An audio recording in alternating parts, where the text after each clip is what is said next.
Hi guys, मैं राहुल आप सभी का स्वागत करता हूं हमारे यूट्यूब चैनल एजुकेशनल डेटा पर। दोस्तों, आज की वीडियो में बताने वाला आपको जो इंडियन नेवी का एसएसआर और डबल ए का न्यू वैकेंसी निकला है, उसमें बताने वाला हूं कि आपको डॉक्यूमेंट क्या क्या लगने वाला है फॉर्म फिलअप करते समय, और जब आप एग्ज़ाम देने जाएंगे तो, और जब आप फाइनल ज्वाइनिंग करोगे तो आपको कौन कौन सा डॉक्यूमेंट लगने वाला है। तो ये मैं पूरा डिस्कस करने वाला हूँ, आप इस वीडियो को एंड तक देखना। तो चलिए वीडियो को शुरू करते हैं। तो दोस्तों, यहाँ पे मैंने एक ब्लैंक पेज ले लिया है, यहाँ पे मैं लिखते जाऊँगा, ठीक है, और थोड़ा धीरे लिखूँगा जिससे कि क्लियर दिखे, क्योंकि आप इसका स्क्रीनशॉट ले सके या आप उसको नोट कर सके, ठीक है। तो सबसे पहले हम बात करते हैं किसके बारे में, कि फॉर्म भरते वक्त आपको कौन कौन सा डॉक्यूमेंट लगने वाला है। तो पहला डॉक्यूमेंट मैं लिखता हूँ यहाँ पे। तो पहला डॉक्यूमेंट है 10th और 12th, ठीक है, 10th और 12th का मार्कशीट। तो मैं यहाँ पे लिखता हूँ मार्कशीट, ठीक है। उसके बाद दूसरा आपको लगने वाला दोस्तों 10th और 12th का, जिसे हम कहते हैं सर्टिफिकेट या पासिंग सर्टिफिकेट भी कह सकते हैं, सर्टिफिकेट, ठीक है, ये लगने वाला है। उसके बाद तीसरा लगने वाला है आपके पास डोमिसाइल सर्टिफिकेट, ठीक है, यहाँ पे मैं लिखता हूँ डोमिसाइल सर्टिफिकेट, ठीक है, या तो इसे कह सकते हैं निवास प्रमाण पत्र, ये आपको लगने वाला है। और ये इंपॉर्टेंट है क्योंकि जब फॉर्म फिलअप करोगे तो ये जो फॉर्म निकला है स्टेट वाइज निकला है, कितना वैकेंसी किस स्टेट में उसके वाइज निकलता है, उसके अनुसार निकलता है। तो ये बहुत इंपॉर्टेंट होता है, ठीक है, जिसमें कि उनको पता चलना चाहिए कि कितने लोगों ने कहाँ से फॉर्म फिलअप किया है। और उसके बाद आपके पास होना चाहिए नीले बैकग्राउंड का, ठीक है, नीले बैकग्राउंड का पासपोर्ट फ़ोटो, ठीक है, पासपोर्ट फ़ोटो। ये फॉर्म भरते वक्त आपके पास 4 डॉक्यूमेंट होना चाहिए। अब उसके बाद डिस्कस करते हैं कि जब आप एग्ज़ाम देने जाओगे तो एग्ज़ाम, ठीक है, एग्ज़ाम टाइम, आपको एग्ज़ाम के वक्त क्या करना है, क्या डॉक्यूमेंट लेके जाना है। तो सबसे पहले हम डिस्कस करते हैं कि इसका एडमिट कार्ड कब आएगा। सबसे मुद्दा बड़ा यही है कि एडमिट कार्ड कब आने वाला है। तो जैसे कि नोटिफिकेशन में लिखा गया है कि मई या जून में इसका एग्ज़ाम जो है शुरू होने वाला है, ठीक है। तो अगर जून में एग्ज़ाम होता है तो इसका जो एडमिट कार्ड है वो 15-20 दिन पहले आता है। अगर स्टार्टिंग जून के फर्स्ट वीक में होता है तो इसका जो एडमिट कार्ड है वो मई के सेकंड वीक में आ जाएगा। मतलब 15-20 दिन पहले आप पकड़ सकते हो कि इसका एडमिट कार्ड आ जाएगा, जैसे कि हमेशा आता है। तो एडमिट कार्ड के बारे में हमने डिस्कस कर लिया है। तो अब डिस्कस करते हैं डॉक्यूमेंट के बारे में। तो पहला जो डॉक्यूमेंट है, यहाँ पर मैं थोड़ा छोटा लिखता हूँ इसे।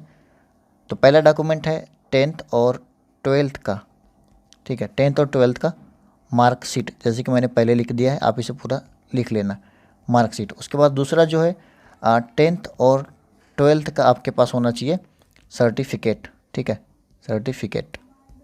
अब मैं आपको अगर इम्पोर्टेंट बात बताऊँ तीसरा, तो इसमें दोस्तों आपके पास होना चाहिए कोविड का जो है, कोविड-19 का, इसका आपके पास होना चाहिए आरटी-पीसीआर का सर्टिफिकेट, जो कि 72 घंटे से पुराना ना हो, ठीक है, पुराना नहीं होना चाहिए।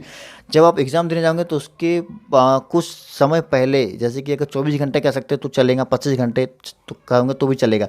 आपको क्या करना है, वहाँ से सर्टिफिकेट ले लेना है। आरटी-पीसीआर मतलब कोविड की जाँच करके उसका सर्टिफिकेट लेना है, जो कि 72 घंटे से पुराना नहीं होना चाहिए।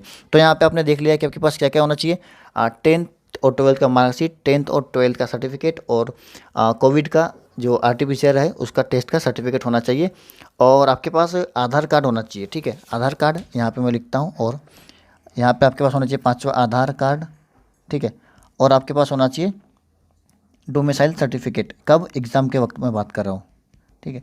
और इसका दोस्तों क्या, जितना भी डॉक्यूमेंट मैंने आपको बता दिया है, आपको क्या करना है, 6 कॉपी सभी का झेरॉक्स लेके जाना है, 6-6 कॉपी। जैसे कि अगर आधार कार्ड होगा तो आधार कार्ड का 6 कॉपी, और अगर डोमिसाइल है तो उसका भी 6 कॉपी। मतलब एक आपको 6 कॉपी का बंच बना लेना, ठीक है, 6 कॉपी का सेट बना लेना है, एक एक, मतलब एक एक ID प्रूफ का आपको 6-6 कॉपी का सेट बना लेना है। क्या क्या इसमें, 10th का मार्कशीट, 12th का मार्कशीट है, और उसके बाद डोमिसाइल सर्टिफिकेट है, और आधार कार्ड है, ये सभी चीज़ आपके पास होना चाहिए। और उसके बाद एक जो डॉक्यूमेंट है वो है हमारा NCC का सर्टिफिकेट, ठीक है, इसमें आपके पास NCC का सर्टिफिकेट होना चाहिए, अगर आपके पास है, ठीक है, तो अगर नहीं है तो कोई दिक्कत नहीं है। NCC का जो ABC सर्टिफिकेट होता है वो होना चाहिए। उसके बाद आपके पास होना चाहिए पैन कार्ड। अगर जिसके पास पैन कार्ड नहीं है तो आप एक काम कीजिए, अभी टाइम है आपके पास, जल्द से जल्द बनवा लीजिए। अगर नहीं बनाना है, अगर आप चाहते हो कि ऑनलाइन मुझे बनाना है, तो आप मुझे कमेंट बॉक्स में कमेंट कर देना, मैं आपको बता दूंगा कि किस तरह से आप ऑनलाइन बना सकते हो। और उसके बाद है कि अगर आपके पास कोई स्पोर्ट्स का अगर सर्टिफिकेट है तो आप साथ में लेके चले जाना, ठीक है, वो काफ़ी इंपॉर्टेंट, मतलब इंपॉर्टेंट नहीं है, लेकिन अगर है तो अच्छी बात है। अब उसके बाद डिस्कस करते हैं कि ज्वाइनिंग के वक्त आपको क्या क्या डॉक्यूमेंट लगने वाला है ज्वाइनिंग के समय। तो पहला देखिए, पहला ज्वाइनिंग के समय जो है, जैसे कि मैंने इसके पहले बता दिया, 10th और 12th का मार्कशीट, ठीक है, मैं शॉर्ट में लिख देता हूँ, मार्कशीट आप समझ लेना। और उसके बाद जो दूसरा है वो है 10th और 12th का सर्टिफिकेट, ठीक है, सर्टिफिकेट। और उसके बाद आपके पास तीसरा जो होना चाहिए वो होना चाहिए डोमिसाइल, ठीक है, डोमिसाइल जिसे हम निवास प्रमाण पत्र कह सकते हैं हिंदी में, ये होना चाहिए। उसके बाद चौथा आपके पास जो होना चाहिए कैरेक्टर सर्टिफिकेट, ठीक है, कैरेक्टर सर्टिफिकेट, जो कि आपको मिल सकता है स्कूल से मिल जाएगा, या तो आप अगर किसी गांव में रहते हो तो वहाँ का कोई मुखिया होगा जो आपको पहचानता हो, वो आपके बारे में बताएगा कि इसका कैरेक्टर ठीक है, बैड कैरेक्टर का नहीं है। आपके मतलब आसपास में जो भी है जो आपका पहचानता है, जैसे मुखिया हो गया, सरपंच हो गया, जो भी है, उनका एक आपके पास कैरेक्टर सर्टिफिकेट होना चाहिए, या तो आप स्कूल से लो, सबसे बेस्ट है, ठीक है। उसके बाद पाँचवा आपके पास होना चाहिए, अगर आपके पास एनसीसी का सर्टिफिकेट है, ABC किसी का भी अगर सर्टिफिकेट है एनसीसी का, तो आप साथ में लेके चल जाना।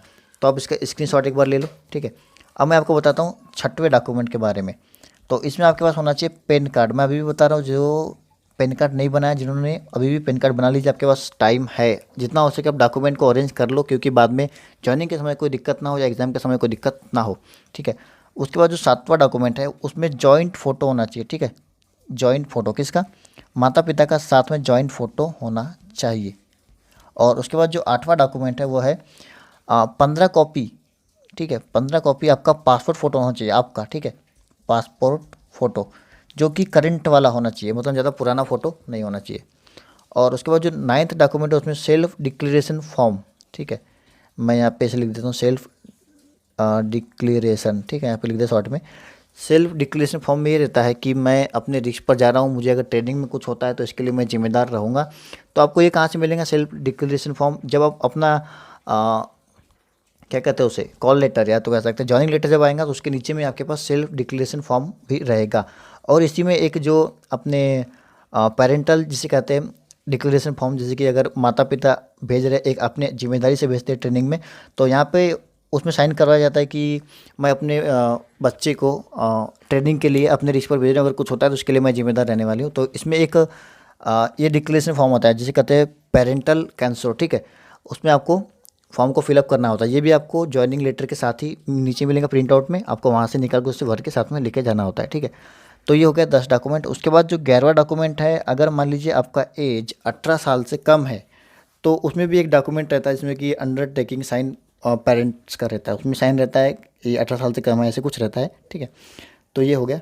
और एक और जो रह गया शायद पुलिस वेरिफिकेशन का रह गया है, ठीक है। तो police verification LICE police verification, ठीक है, वेरिफिकेशन शॉर्ट में लिख दिया मैंने। तो पुलिस वेरिफिकेशन दोस्तों अगर ऑफलाइन है तो भी चलेगा, ठीक है, और अभी तो हालांकि ऑनलाइन हो रहा है, ठीक है, तो ऑनलाइन भी रहेंगे तो भी चलेगा। और इसके बारे में अगर आप डिटेल चाहते हो कि कैसे पुलिस वेरिफिकेशन करवाना है, क्या होता है, क्या करना होता है उसमें, तो इस पर भी मैं बता दूंगा। तो उम्मीद करता हूँ कि आपका जो डॉक्यूमेंट को लेकर अगर कोई डाउट होगा तो क्लियर हो गया होगा, और अगर अभी भी डाउट है तो आप मुझे कमेंट बॉक्स में कमेंट कर सकते हो। और इंस्टाग्राम पे फॉलो करना चाहते हो तो उसका लिंक मैं डिस्क्रिप्शन बॉक्स में दे दूँगा, आप वहाँ से फॉलो कर लेना। आपको वीडियो कैसा लगा लाइक ज़रूर कर देना, अगर अच्छा लगा हो तो दोस्तों के साथ शेयर कर देना, और चैनल पर अगर नहीं हो तो चैनल को सब्सक्राइब करके बेल आइकन को दबा के रखना, क्योंकि आगे का नोटिफिकेशन आपको टाइम टू टाइम मिलता रहे। तो आज की वीडियो में इतना ही, मिलते हैं नेक्स्ट वीडियो में। Thanks for watching.